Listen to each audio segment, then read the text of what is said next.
Onder grote belangstelling werd er jood in Bolzut een processie houden van Maria van Zevenwouden. Maar de processie werd stilstaan bij de wonderbaarlijke redding van het Midzeeuwse houten beeld 400 jaar geleden. In 1515 is de stad dus onvallen door Saksische soldaten, de Zwarte Hoop. En die hebben de stad deels in de fik stutsen. En net alleen nog de stad, maar ook het houten kapeltje werd dit beeld instien. En zij is toen door die brand, door de vlier heen gezakt, in het water vallen.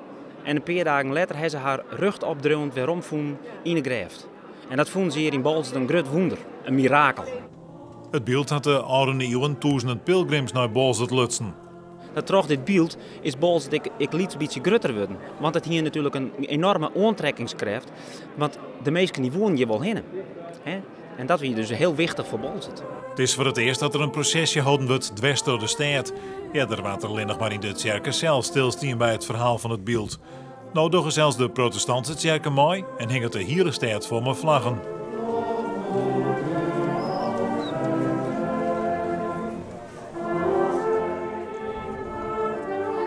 In het verleden werden de processies benamen bekend uit het gebied onder de rivieren.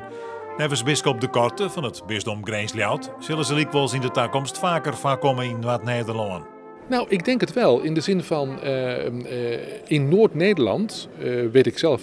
Dat heb ik zelf meegemaakt. In Utrecht is een processie gekomen, in Zwolle, in Amsterdam, in onze eigen bisdom in Leeuwarden heb ik al 2 keer een grote Mariaprocessie meegemaakt van de Bonifatiuskerk naar de Dominicuskerk, dus dwars door de stad heen.